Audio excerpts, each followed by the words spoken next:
함께 기도하겠습니다. 사랑의 아버지 하나님, 감사합니다. 오늘도 새 하루를 시작합니다.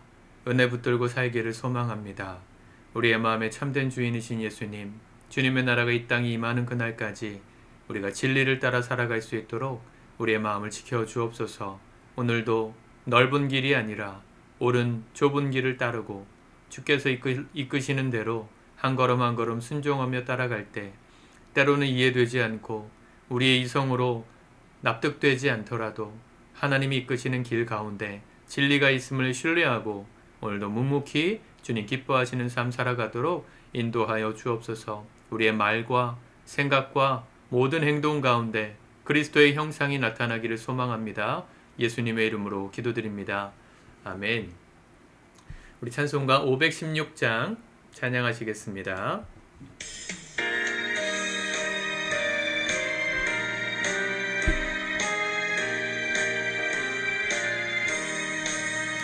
옳은 길 따르라 의의 길을 세계 만민의 참된 길, 이 길 따라서 살기를 온 세계에 전하세. 만 백성이 나갈 길, 어두운 밤 지나고 동튼다. 환한 빛 보아라 저 빛, 주 예수의 나라 이 땅에 곧 오겠네 오겠네. 주 예수 따르라 승리의 주, 세계 만민이 나갈 길과 진리요 참 생명, 내 창검을 부수고 다 따르라 화평왕. 어두운 밤 지나고 동튼다. 환한 빛 보아라 저 빛, 주 예수의 나라 이 땅에 곧 오겠네 오겠네. 이 소식 알리어라, 세계 만민을 구하려 내 주 예수를 보내신 참 사랑의 하나님. 만 백성이 따를 길, 어두운 밤 지나고 동튼다. 환한 빛 보아라 저 빛, 주 예수의 나라 이 땅에 곧 오겠네 오겠네.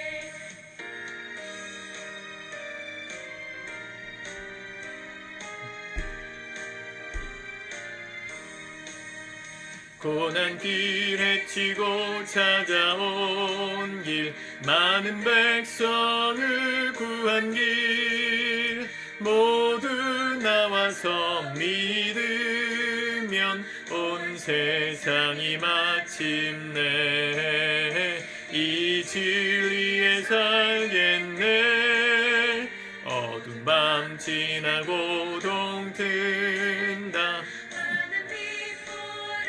저 빛, 주 예수의 나라 이 땅에 곧 오겠네 오겠네. 아멘. 오늘 하나님 말씀은 요한계시록 18장 20절부터 19장 10절까지의 말씀입니다. 같이 읽고 묵상하겠습니다. 하늘과 성도들과 사도들과 선지자들아, 그로 말미암아 즐거워하라. 하나님이 너희를 위하여 그에게 심판을 행하셨습니다 하더라.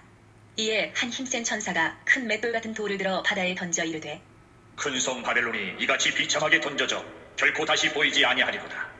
또 검은 고 타는 자와 풍류하는 자와 퉁소 부는 자와 나팔 부는 자들의 소리가 결코 다시 내 안에서 들리지 아니하고, 어떠한 세공업자든지 결코 다시 내 안에서 보이지 아니하고, 또 맷돌 소리가 결코 다시 내 안에서 들리지 아니하고, 등불빛이 결코 다시 내 안에서 비치지 아니하고, 신랑과 신부의 음성이 결코 다시 내 안에서 들리지 아니하리로다. 너의 상인들은 땅의 왕족들이라 내 복술로 말미암아 만국이 미혹되었도다. 선지자들과 성도들과 및 땅 위에서 죽임을 당한 모든 자의 피가 그 성중에서 발견되었느니라. 하더라. 19장. 이일 후에 내가 들으니 하늘에 허다한 무리에 큰 음성 같은 것이 있어 이르되 할렐루야. 구원과 영광과 능력이 우리 하나님께 있도다. 그의 심판은 참되고 의로운지라. 음행으로 땅을 더럽게 한 큰 음녀를 심판하사 자기 종들의 피를 그 음녀의 손에 갚으셨도다. 하고 두 번째로 할렐루야. 하니 그 연기가 세세토록 올라가더라. 또 24장로와 네 생물이 엎드려 보좌에 앉으신 하나님께 경배하여 이르되 아멘. 할렐루야. 하니 보좌에서 음성이 나서 이르시되 하나님의 종들 곧 그를 경외하는 너희들아, 작은 자나 큰 자나 다 우리 하나님께 찬송하라. 하더라. 또 내가 들으니 허다한 무리의 음성과도 같고 마른 물소리와도 같고 큰 우레소리와도 같은 소리로 이르되 할렐루야. 주 우리 하나님 곧 전능하신 이가 통치하시도다. 우리가 즐거워하고 크게 기뻐하며 그에게 영광을 돌리세. 어린 양의 혼인 기약이 이르렀고 그의 아내가 자신을 준비하였으므로 그에게 빛나고 깨끗한 세마포 옷을 입도록 허락하셨으니 이 세마포 옷은 성도들의 옳은 행실이로다. 하더라. 천사가 내게 말하기를 기록하라.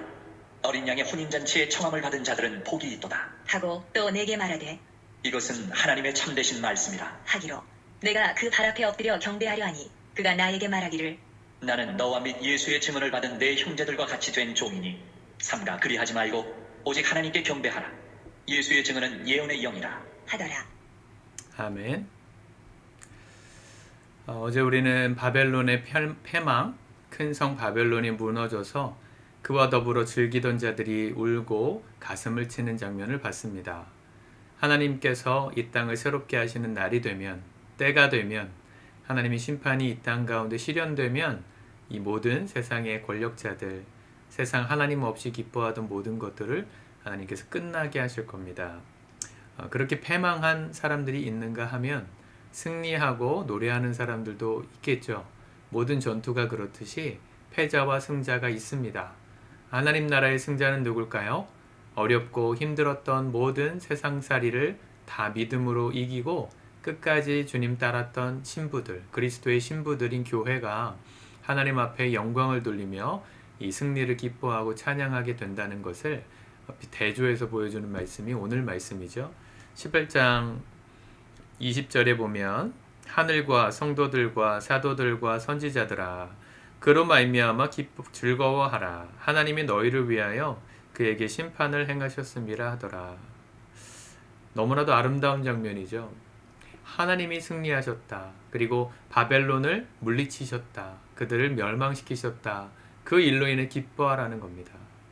여러분 오해하면 안 됩니다. 저는 개인적으로는 정치 색깔이 있지만 그렇다고 우리나라의 진보냐 보수냐를 따졌을 때 제가 어느 편을 들고 싶지는 않아요. 왜냐하면 성경적으로 더 옳아 보이는 곳은 그렇게 제 눈엔 보이지 않기 때문이죠. 특별히 이 보수를 자처하시는 분들 중에 착각하시는 게 있어요. 우리가 하나님을 믿는 데 있어서 자유 대한민국의 가치를 지키는 건 중요합니다. 종교적 자유가 박탈당하는 어떤 공산주의나 독재 정권으로 간다면 우리 믿는 신앙의 활동이 어려워지겠죠. 그래서 지금처럼 자유민주주의를 수호하고 나라를 민주주의로 자유주의로 가자는 보수의 가치가 중요하다 여겨지는데 그들이 말하는 말에는 굉장히 함정이 있어요. 우리나라 특히나 보수 운동하시는 분들 중에 대부분이 그들이 지키려는 가치가 자유와 어떤 민주주의 여기 있다고 말하지만 사실은 큰 성 바벨론이라는 거대한 이권 세력의 무너짐을 더 두려워하면서 그 말을 외치는 사람들도 함께 있는 것 같아요. 제가 볼 땐 그래요. 그들이 여태까지 누려왔던 기득권, 그게 하나님 나라의 방식이 아닌데도 세상에서 특별히 바벨론이 주장하는 지배하는 세상에서 힘과 권력을 얻었던 기득권들이 주로 보수층이 있다 보니까 이 이권이 무너지는 것을 마치 자유와 민주주의가 무너지는 것으로 옹호하고 포장해서 설명하는 분들도 있는 것 같아요. 우리 그리스도인의 기쁨은요, 우리가 승리해야 되는 영역은 그들이 가지고 있는 이권의 영역이 아닙니다. 성경이 뭐라 말합니까? 큰 성 바벨론이 무너진 것으로 기뻐하라 그랬어요. 하나님 없이 세상적인 가치로 세상 사람들과 불법으로 통용하고 쾌락을 즐기던, 그래서 부와 명예를 챙기던 그들의 이권이 무너진 것으로 인해서 기뻐하는 거, 그게 그리스도인들입니다. 그게 진짜 보수라고 저는 생각해요. 여러분, 세상이 우리가 살고 있는 대한민국이라는 경제 체제가 위기가 오는 게 나라가 위기가 오는 게 아니에요. 정확하게 아셔야 됩니다. 만약에 대한민국의 경제 상황이 하나님 보실 때 심판의 대상이 될 수밖에 없을 만큼 부정부패 그런 것들로 쩌들었다. 그럼 무너지는 게 낫죠. 그리고 우린 그걸 기뻐하는 게 맞아요. 잘 들으시길 바랍니다. 그렇다고 무조건 이 나라가 무너져야 된다 이런 얘기를 하는 게 아닙니다. 분별하셔야 된다는 거예요.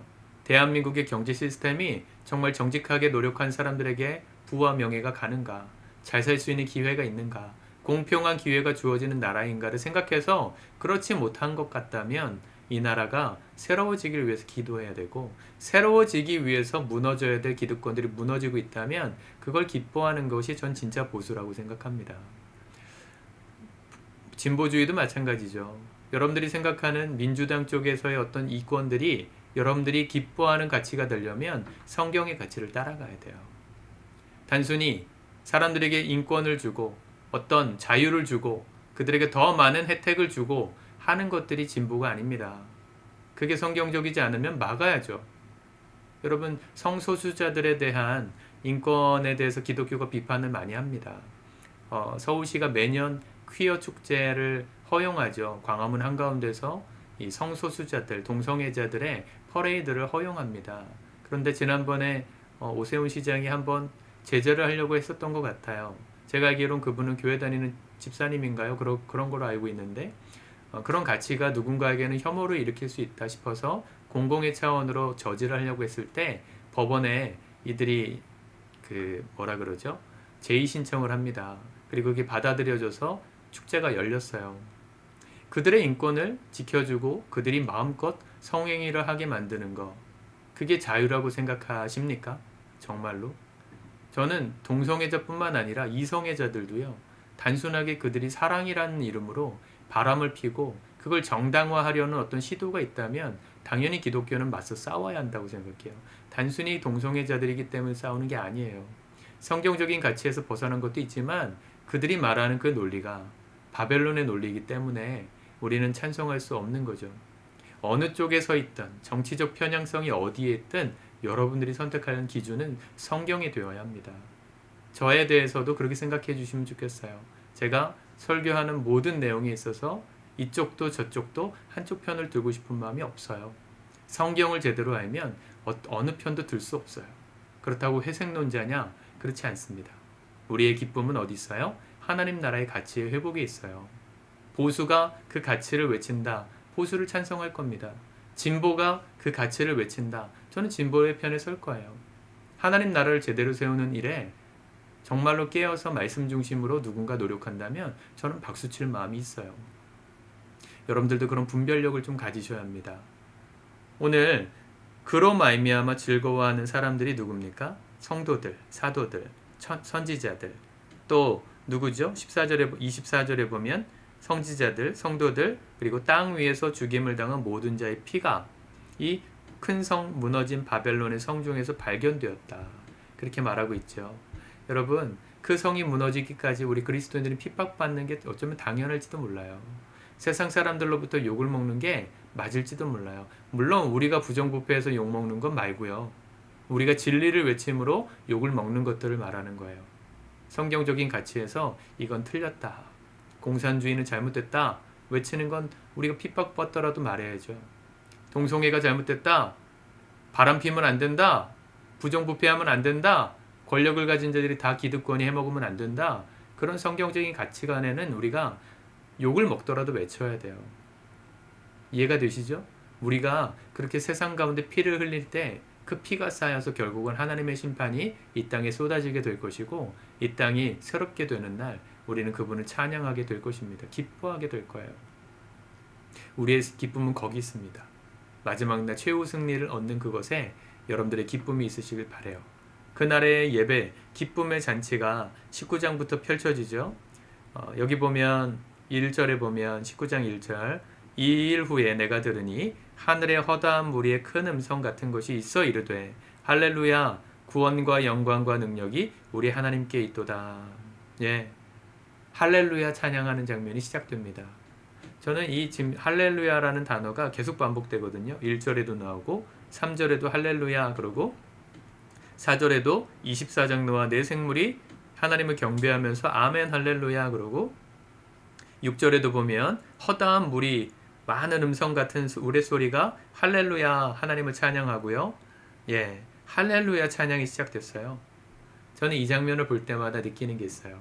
마치 시편의 고백을 보는 것 같다. 시편이 150편이나 되는 꽤 긴 책이지 않습니까? 전체 구조가 5가지로 나눠줄 수 있는데 가만히 보면요. 시편의 구조가 마치 바벨론 세상 한가운데서 고난을 당하고 있었던 시인들의 그 절규가 마침내 시편 150편을 향해 갈수록 점점 찬양의 고백으로 바뀌는 것을 보게 돼요. 할렐루야 찬양이 시작되거든요. 할렐루야 시편이 시작돼요. 마지막에. 마치 그와 같이 오늘 요한계시록도 똑같아요. 앞에서 피 흘렸던 성도들의 아픔과 고난이 있습니다. 소아시아 7교회가 핍박 중에도 믿음을 지키면서 어려운 길을 갔던 좁은 길을 가던 그런 고생스러운 시간들이 있었어요. 때로는 원망이 나왔을 거고 때로는 불평이 나왔을 건데 그 모든 시간이 지나 때가 되니까 할렐루야 승리의 찬양을 부르는 시편의 마지막 같은 역사가 역사의 마지막에도 있을 거라는 거죠. 이 시편은 여러분들 자주 읽으셔야 합니다. 계속 읽으셔야 합니다. 시편은 단순히 시가 아니라 인류의 역사를 보여주고 하나님의 시간표를 보여주는 놀라운 책이에요. 여러분 성경 열심히 읽으시기 바랍니다. 모르겠어도 읽어보세요. 읽으면 이해가 돼요. 읽다 보면 이해가 돼요. 깨닫게 해주셔요. 하나님이 말씀으로 세상을 분별할 수 있는 지혜를 주시고 무엇이 성경적인 가치인가, 누가 거짓말을 하고 누가 거짓말을 하지 않는가가 보여요. 정치 세계 상관없이 그게 보여요. 옳다 말하는 사람들에게 박수 쳐주고 틀렸다 말하는 사람들에게 핍박을 받더라도 옳은 말을 해줄 줄 아는 정말 진짜 그리스도인들이 이 땅에 설 때 이 나라가, 이 세상이 하나님의 가치관으로 할렐루야 찬양하는 그날이 오게 될 줄 믿습니다. 우리가 그런 날이 올 때까지 믿음으로 승리할 수 있기를, 오늘도 그런 하루를 살아가실 수 있기를 축복합니다. 기도하겠습니다. 사랑의 주님, 주님께 기도합니다. 우리가 분별해야 될 것은 세상의 가치가 아니고 사람들의 뜬 소문이 아니라 성경 말씀인 것을 믿습니다. 우리가 말씀에 능통한 자들이 되게 도와주셔서 주님이 세상을 어떻게 다스리고 계시는지 분별할 수 있는 눈을 열어주시고, 하나님, 주님 기뻐하시는 것에 동조하며 주님 싫어하시는 것에 핍박받더라도 함께 진리를 외칠 수 있는 용감한 그리스도인들도 설 수 있도록 우리 한 사람 한 사람 축복해 주시고, 마지막 날 함께 하나님께 할렐루야 고백하며 찬양할 수 있는 우리 시편의 주인공들 다 될 수 있도록 우리 성도들 축복하옵소서. 예수님의 이름으로 기도드립니다. 아멘.